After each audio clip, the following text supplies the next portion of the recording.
아버지, 제발 오늘만 택시기사 티 안 내면 안 돼요? 방금 보신 장면은 평생 택시 한 대로 가족을 지켜온 한 아버지가 아들의 결혼식장에서 조용히 고개를 숙인 순간입니다. 아버지, 제발 오늘만은 택시기사 티 안 내면 안 되겠습니까? 재벌가에 장가간다는 아들의 입에서 이 말을 들었을 때 그 아버지는 어떤 마음이었을까요? 그리고 모두가 무시했던 그 택시기사 아버지가 사실은 아무도 몰랐던 한서그룹의 숨은 큰손이었다면 이 이야기는 어떻게 달라졌을까요? 지금부터 택시기사라서 무시당하던 한 아버지와 그를 창피해하던 며느리의 이야기 처음부터 끝까지 들려드리겠습니다. 사연 시작하기 전에 잠깐만요. 구독과 좋아요로 이 채널을 가볍게 응원해 주시고 지금 어디에서 듣고 계신지 댓글로 나눠주세요. 여러분이 계신 그 자리마다 오늘도 따뜻한 위로와 평안이 함께하길 바랍니다. 안녕하세요. 저는 올해 68, 서울에서 35년째 택시를 모는 박성만이라고 합니다. 사람들은 제 차에 타면 이렇게 말하곤 합니다. 기사님, 몇 년이나 하셨어요? 기사님, 힘들지 않으세요? 그럴 때마다 저는 웃으면서 대답합니다. 예, 덕분에 아들 하나는 사람 만들어놨습니다. 제 인생에서 제일 잘한 일이 뭐냐고 묻는다면 주저없이 아들 하나 사람처럼 키운 것이라고 말할 수 있습니다. 저는 28에 결혼했습니다. 아들은 30에 얻었고요. 아내는 몸이 약해서 아들 초등학교 때 먼저 세상을 떠났습니다. 장례식이 끝난 날 밤 10살짜리 우리 아들이 제 옆에서 울면서 그러더군요. 아빠, 나 공부 열심히 할게. 엄마 하늘에서 보고 있을 거야. 그 말을 듣는 순간, 그래, 내가 저 녀석만큼은 절대 고생 안 시키고 살게 해야겠다. 마음속으로 그렇게 다짐했습니다. 젊었을 때 저는 건설 현장에서 일했습니다. 막노동, 상하차, 안 해본 일이 없었죠. 그러다 어느 날 같이 일하던 형님이 이런 말을 했습니다. 성만아, 너 운전은 곧잘 하지 않냐? 택시 한번 해봐라. 몸은 힘들어도 시간은 네가 좀 조절할 수 있다. 그때부터였습니다. 낡은 중고 택시 한 대를 전세로 얻어서 하루에 12시간, 많게는 16시간씩 운전대를 잡기 시작한 게요. 아침엔 아들이 잠에서 깨기도 전에 집을 나섰고 밤에는 아들이 잠든 뒤에야 들어오는 날이 많았습니다. 그래도 도시락통에 적어둔 글귀 하나 보면서 버텼습니다. 지금 이 순간이 아이의 미래를 만드는 시간이다. 우리 아들 이름은 박지훈입니다. 지훈이는 참 조용한 애였습니다. 학원 한번 제대로 보내준 적이 없는데 스스로 알아서 공부를 잘했습니다. 중학교 때 담임선생님이 저를 불렀습니다. 아버님, 지훈이 서울 쪽 특목고 한번 노려보셔도 되겠습니다. 그 말에 집에 돌아와서 아들 방 문을 살짝 열고 지켜본 적이 있습니다. 좁은 방 책상에 엎드려 형광펜으로 줄을 그으면서 공부하고 있더군요. 아빠가 조금만 더 버티면 저 녀석은 나랑 다른 길을 걸을 수 있겠지. 그날은 택시 운전하면서 졸음이 와도 이상하게 덜 힘들었습니다. 지훈이는 결국 서울에 있는 괜찮은 대학 경영학과에 붙었습니다. 합격자 발표 날 아들이 핸드폰을 들고 떨리는 목소리로 말했습니다. 아빠, 나 됐어. 그 말 한마디 듣는데 그동안 택시 안에서 먹던 편의점 삼각김밥, 비 오는 날 젖은 신발, 허리 통증, 그런 것들이 다 아무것도 아닌 것처럼 느껴졌습니다. 그래, 잘했다, 수고했다. 그 말밖에 못했습니다. 그날 손님이 타는데 목소리가 자꾸 떨리더라고요. 대학을 졸업한 지훈이는 운 좋게도 괜찮은 대기업에 취직했습니다. 입사 첫 월급 받던 날 저한테 봉투 하나를 내밀었습니다. 아빠, 이거 첫 월급. 야, 네가 벌어서 네 쓸 것도 모자랄 텐데 이걸 나를 왜 줘? 아빠가 다 만들어준 거잖아. 택시 안 몰았으면 나 여기까지도 못 왔어. 그 말을 듣는데 택시기사라는 게 그렇게 고맙게 느껴질 줄은 꿈에도 몰랐습니다.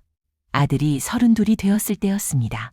어느 날 지훈이가 조금 들뜬 목소리로 말을 꺼냈습니다. 아빠, 나 만나는 사람이 하나 있어. 그래? 어떤 아가씨냐? 회사에서 만난 동기야. 이름은 한지수. 성격도 좋고 일도 잘하고 아빠 만나 뵙고 싶대. 사진을 보여주는데 참 단정하고 예의 있어 보이는 아이였습니다. 아, 우리 지훈이도 이제 가정을 꾸리겠구나. 기분이 이상했습니다. 며칠 뒤 지훈이가 말끝을 흐리며 이런 이야기를 덧붙였습니다. 아빠, 사실 지수 집이 그래. 뭐? 한석그룹 알지? 백화점도 하고 호텔도 하고. 그럼 택시 하다 보면 그 건물 앞에도 자주 서 있지. 거기 회장님 댁 외동딸이야. 순간 말을 잃었습니다. 야, 그러면 네 장인어른이 응, 한석그룹 회장님. 솔직히 말씀드리면 그때 처음으로 내가 택시기사인 게 저 집에서 걸림돌이 되지는 않을까. 이런 걱정이 마음 한켠에 스쳤습니다. 상견례 날이 다가왔습니다. 지훈이가 그러더군요. 아빠, 상견례 날에는 그냥 택시 얘기는 좀 안 하면 안 될까? 왜? 그게 지수 엄마가 좀 체면을 많이 따지셔. 아무래도 택시기사라고 하면 뭐라고 하실지 몰라서. 그럼 뭐라고 할까? 그냥 예전에 사업하시다가 지금은 쉬신다고, 아니면 개인 택시 말고 운수회사 쪽으로 말씀드리자. 속이 좀 쓰렸습니다. 내가 뭐 잘못 살았나? 남들 돈 떼먹은 것도 아니고 밤새도록 사람들 실어 나르며 산 세월인데. 그래도 저는 웃으면서 말했습니다. 그래, 알았다. 내가 편한 대로 해라. 아들 얼굴에 드리워진 미안한 표정을 차마 더 보기가 힘들었습니다. 상견례 자리. 호텔 레스토랑 한쪽 룸에서 지수 양의 부모님을 만났습니다. 지수 아버지, 그러니까 한석그룹 한도윤 회장은 생각보다 말이 없고 묵직한 분이었습니다. 눈이 잠깐 마주쳤지만 우리는 약속이라도 한 것처럼 서로 모르는 사람인 척했고 예전 이야기는 꺼내지 않기로 했습니다. 오늘 주인공은 우리 둘이 아니라 지훈이와 지수였으니까요. 오히려 더 말이 많았던 건 지수 어머니였습니다. 아, 지훈 씨 아버님 사업 쪽 일을 하신다고요? 아들이 긴장한 얼굴로 저를 쳐다봤습니다. 저는 잠깐 숨을 고르고 천천히 말했습니다. 예, 젊었을 때는 작은 가게도 했고 지금은 많지는 않지만 건물 몇 채 임대 놓고 조용히 지냅니다. 사실이었습니다. 다만 제가 굳이 그 건물들이 전부 한석그룹 계열사들이 들어와 있는 빌딩이라는 말은 하지 않았을 뿐이었죠. 지수 어머니가 살짝 놀란 표정을 지었습니다. 어머, 건물도 가지고 계세요? 예, 뭐 오래된 빌딩입니다. 그때 옆에 있던 회장이 아주 미세하게 눈이 커지는 걸 저는 놓치지 않았습니다. 여기서 한 가지 말씀을 덧붙여야 할 것 같습니다. 저는 단순히 택시만 몰았던 사람이 아닙니다. 젊었을 때 공사장에서 같이 일하던 친구 하나가 있었습니다. 그 친구 이름이 바로 한도윤이었습니다. 그땐 우리 둘 다 하루 일당 몇만 원에 땀 흘리는 노동자였죠.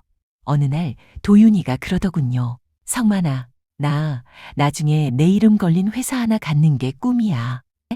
그래? 그럼 나는 네 회사에 택시로 출퇴근시켜줄게. 둘이서 그렇게 웃고 지나갔습니다. 세월이 흘러 도윤이는 진짜로 회사를 차렸고 저는 택시를 몰기 시작했습니다. 성만아, 나 백화점 자리 하나 얻어보려고 하는데 초기 자금이 조금 부족하다. 혹시 도와줄 수 있겠냐?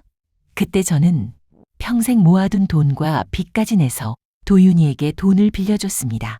야, 나 이거 못 갚을 수도 있다. 괜찮다. 우리 친구 사이에. 그렇게 시작된 게 지금의 한석그룹입니다. 도윤이는 회장이 되었고 저는 여전히 택시를 몰고 있습니다. 다만 그 과정에서 도윤이는 저에게 회사 지분 일부와 몇 채의 건물을 제 명의로 넘겨줬습니다.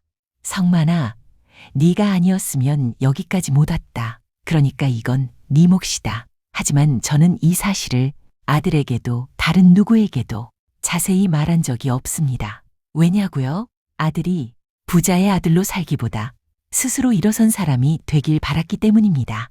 그래서 여전히 저는 낡은 셔츠에 다른 구두를 신고 택시 운전대를 잡는 것입니다. 상견례는 무난히 끝났습니다.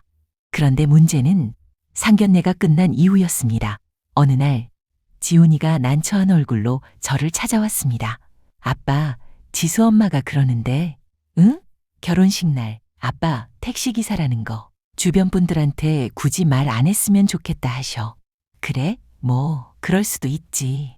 그리고 혹시 결혼식장에는 그 택시회사 점퍼나 모자 같은 거는 절대 안 입고 와달라고. 그 말까지는 그러려니 했습니다. 그런데 마지막 한마디가 제 가슴을 후벼 팠습니다. 아빠, 제발 그날만은 택시기사 같지 않게 해주시면 안 될까요? 그게 무슨 말이냐? 지훈이가 한숨을 쉬었습니다. 아빠 알잖아. 지수 집안 사람들. 체면, 이미지 그런 거 되게 따져. 친구들이랑 지인들 다 오는데 시아버지가 택시기사라고 하면 지수가 뭐가 되겠어. 그 말을 듣는 순간 속에서 뭔가 와르르 무너지는 느낌이었습니다. 그래, 알았다. 아빠가 최대한 조용히 있을게. 그렇게 말하고 돌아서는데 눈앞이 잠깐 흐려졌습니다. 결혼식 당일. 저는 다른 날보다 조금 일찍 눈이 떠졌습니다. 그래도 오늘은 택시는 몰지 말자. 손님을 태우는 날은 아니라고 생각했습니다. 대신 제 오래된 승용차를 몰고 예식장으로 향했습니다. 결혼식장은 강남 한복판, 한서호텔 3층 웨딩홀. 솔직히 말씀드리면 택시 기사로만 살았으면 평생 발 한 번 못 들여봤을 곳이었죠. 엘리베이터 앞에서 하객들 몇 분의 대화를 우연히 듣게 됐습니다. 오늘 신부 쪽 집안이 한서그룹이라며. 재벌가지 뭐. 신랑 집안도 사업한다더라. 저를 한번 힐끗 쳐다보더니 다시 자기들끼리 웃으며 들어가더군요. 그냥 모르는 사람들 이야기라고 넘겼습니다. 신랑 대기실 앞에 도착했을 때 지훈이가 저를 보더니 달려나왔습니다. 아빠 왔어? 그래, 우리 아들 오늘 멋있네. 넥타이를 한번 고쳐 매주는데 지훈이가 제 손등을 꼭 잡았습니다. 아빠, 오늘 와줘서 고마워. 그 말 한마디에 그동안 힘들었던 기억들이 잠깐 눈앞을 스쳐 지나갔습니다. 문제는 신부 대기실 앞에서 벌어졌습니다. 사회자와 사진작가가 왔다 갔다 하던 복도 끝에서 지훈이와 지수 그리고 지수 어머니의 목소리가 들려왔습니다. 지훈아, 잠깐만. 아버님은 저기 뒤쪽에 계시게 하면 안 될까? 지수 어머니가 말했습니다. 어머니, 왜요? 오늘 기자들도 몇 명 온다며 재벌가 혼사라고 기사 나갈 수도 있는데 시아버지 직업이 택시기사라고 나오면 좀... 순간 제 발걸음이 멈췄습니다. 지수의 목소리가 작게 들려왔습니다. 엄마, 그런 말이 어딨어요. 아버님이 들으시면 얼마나 상처받으시겠어요. 잠시 후 지훈이 목소리가 떨리며 들렸습니다. 어머니 아버지는 그냥 제 아버지예요. 그 이상도 이하도 아닙니다. 그 말을 듣는데 속이 뜨거워지기도 하고 한편으로는 미안하기도 했습니다. 잠시 뒤 지수가 혼자 복도로 나왔습니다. 저를 보더니 조금 놀란 얼굴로 다가왔습니다. 아버님, 오셨어요? 그래. 지수야, 오늘 참 예쁘다. 제가 웃으며 말하자 지수가 잠깐 망설이더니 조심스럽게 말을 꺼냈습니다. 아버님, 죄송한데요. 응? 오늘 기자분들도 오고 아빠 회사 쪽 사람들이 많이 오셔서 혹시 너무 앞줄에는 안 앉으셔도 될까요? 앞줄? 그게 엄마가 체면을 좀 많이 따지셔서요. 아버님께서 택시기사라고 하시는 것도 오늘만큼은 그냥 굳이 말씀 안 하시면 좋겠다고. 말은 조심스럽게 했지만 뜻은 분명했습니다. 우리 집안 이미지에 택시기사는 어울리지 않는다. 잠깐 숨을 골랐습니다. 그리고 얘기해줬습니다. 그래, 알겠다. 오늘은 그냥 조용히 있을게. 아무 걱정하지 말고 결혼식 잘 해라. 지수는 고개를 숙이며 말했습니다. 죄송해요, 아버님. 저도 아버님 직업이 부끄러워서 그런 건 아니에요. 그냥 우리 집이 좀 이상해서. 그 말을 끝으로 지수는 급히 안으로 들어갔습니다. 식은 예정대로 시작됐습니다. 화려한 입장, 멋진 음악, 감동적인 주례사. 사회자가 말했습니다. 이제 양가 아버님들께서 한 말씀씩 축복의 말씀을 전해주시겠습니다. 그때 사회자가 신부 아버지 성함을 먼저 불렀습니다. 한서그룹 회장님이신 한도윤 회장님의 인사말이 있겠습니다. 도윤이는 천천히 단상으로 올라갔습니다. 그리고 익숙한 목소리로 말을 시작했습니다. 먼저 이렇게 귀한 자리에 와주신 모든 분들께 감사의 인사를 드립니다. 저는 맨 뒤쪽 기둥 옆 의자에 조용히 앉아 듣고 있었습니다. 그래, 저 사람은 이제 회장이고 나는 그냥 택시기사니까. 그렇게 생각하며 말이죠. 사회자가 다시 말했습니다. 이어서 신랑 아버님의 말씀을 청해보겠습니다. 그 순간이었습니다. 사회자가 제 쪽을 바라보려는데 지수 어머니가 서둘러 손을 들었습니다. 저희 신랑 측 아버님은 오늘 몸이 좀 안 좋으셔서 인사는 생략하겠습니다. 사회자는 당황한 얼굴로 웃으며 말했습니다. 아, 그러시군요. 그럼 영상 편지로 대신하겠습니다. 준비된 영상이 나오고 식은 계속 이어졌습니다. 그 장면을 보면서 제 손은 무릎 위에서 천천히 떨리고 있었습니다. 그래, 괜찮다. 내가 말 안 해도 된다. 대신 저 둘만 행복하면 됐지. 그렇게 스스로를 달래며 행사가 끝나기만을 기다렸습니다.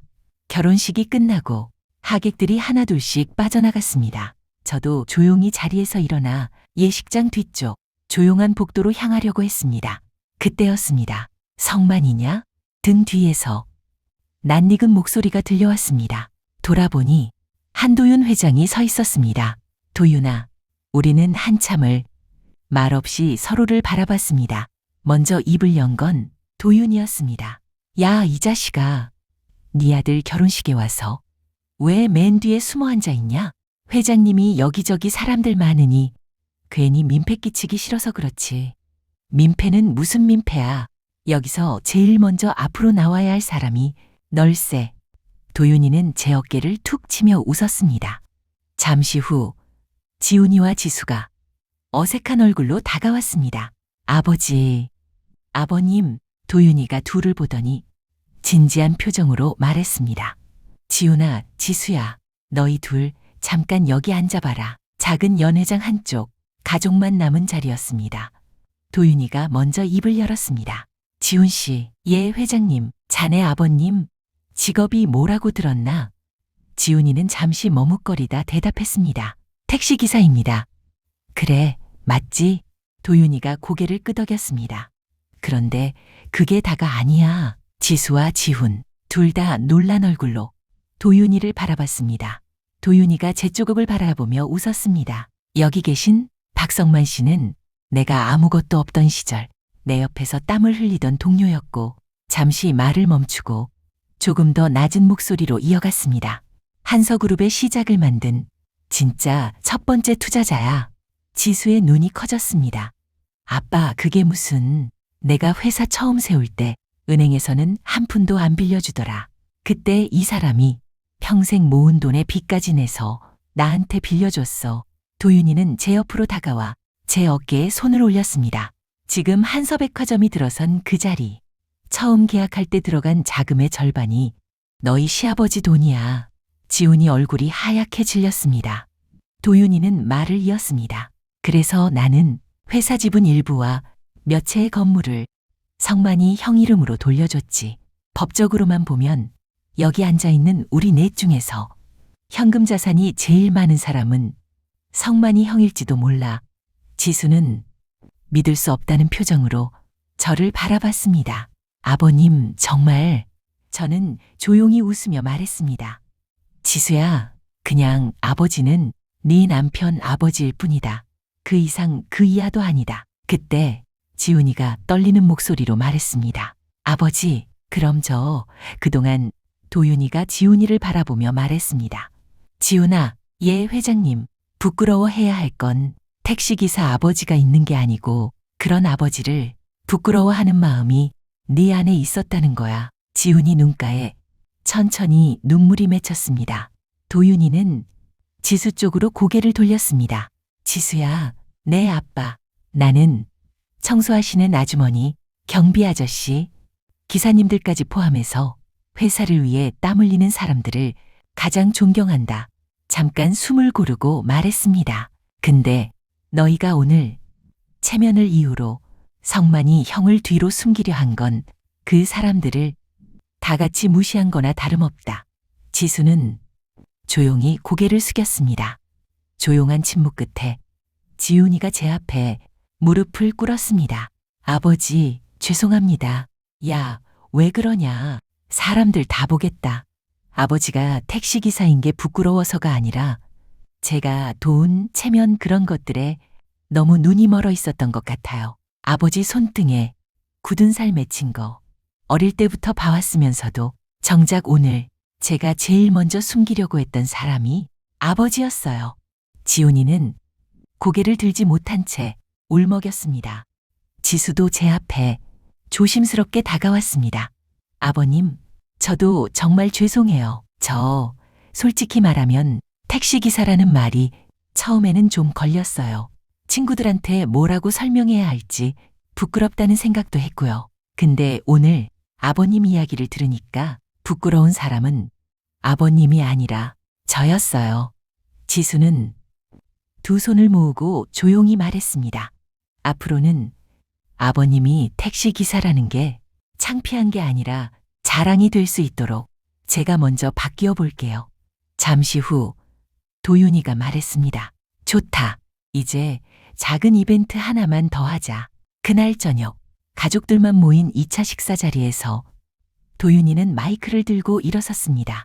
마지막으로 제가 꼭 소개하고 싶은 분이 한 분 더 계십니다. 사람들의 시선이 한쪽으로 향했습니다.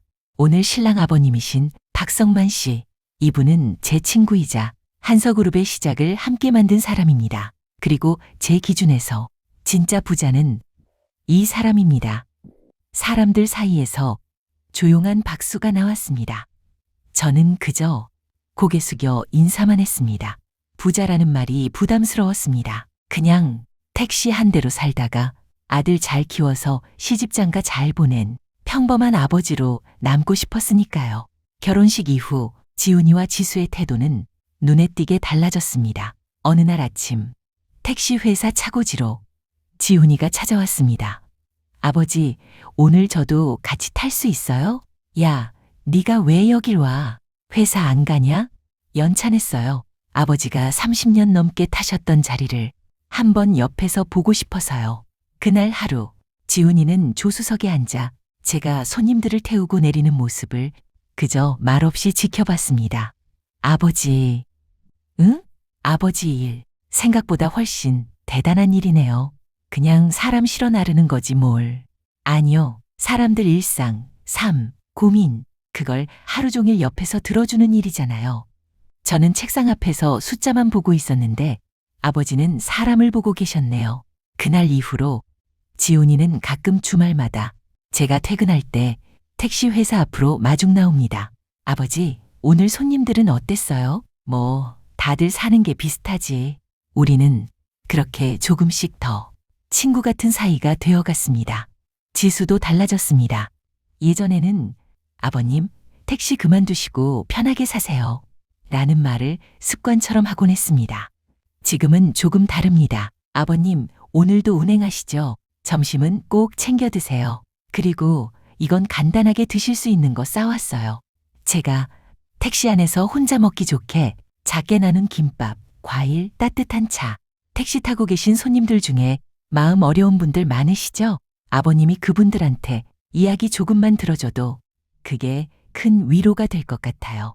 지수는 이제 제 직업을 부끄러워하는 대신 사람을 살리는 일이라고 말해주었습니다. 시간이 더 흘러 손주까지 태어났습니다. 이제는 카시트에 손주를 태우고 동네를 한 바퀴 도는 게 제일 행복한 시간입니다. 할아버지, 택시는 언제 타? 우리 준호, 좀 더 크면 할아버지 택시 태워줄게. 진짜? 약속. 손주의 그 한마디에 오늘도 운전대를 잡을 힘이 납니다. 이제 저는 예전처럼 내가 택시기사라서 하고 작아지지 않습니다. 대신 이렇게 생각합니다. 아들 하나 사람 만들어서 자기 가정 꾸리게 했으면 그게 바로 성공한 인생 아니냐. 은행 통장에 찍힌 숫자보다 택시 뒷자리에서 손님들과 나눈 대화들, 그리고 집에 들어왔을 때 아버지, 오늘도 수고하셨어요. 해주는 그 한마디가 저에겐 더 큰 재산입니다. 마지막으로 이 이야기를 듣고 계신 여러분께 말씀드리고 싶습니다. 혹시 당신의 부모님이 남들 앞에서 자랑하기엔 조금 평범해 보이는 분이신가요? 버스기사, 청소노동자, 식당일, 택배기사, 공장일, 그 이름들이 때로는 세상에서 가볍게 취급될지 모르지만 그 손으로 당신을 여기까지 올려 세운 것이라면 그건 어느 재벌 회장의 이름보다 훨씬 무거운 이름입니다. 그리고 혹시 이 방송을 부모님 입장에서 듣는 분들께도 말씀드리고 싶습니다. 내가 뭐라고 애들한테 짐만 되는 것 같아. 이렇게 느낄 때가 있으실 겁니다. 하지만 당신이 택시를 몰았든 시장 좌판을 폈든 아이들 도시락을 싸서 보냈던 그 모든 시간은 헛된 시간이 아니었습니다. 누군가는 당신의 땀 위에서 서 있습니다. 누군가를 판단할 때 직업만 보지 않고 부모님을 대할 때 체면보다 사랑을 먼저 떠올리는 세상이 조금이라도 더 늘어나길 바라며 이 이야기를 마치겠습니다. 지금까지 서울에서 택시를 몰며 살아온 그리고 하나들의 아버지였던 박성만이었습니다. 이야기를 끝까지 들어주셔서 감사합니다. 여러분 모두 오늘도 안전하고 따뜻한 하루 보내시길 바랍니다.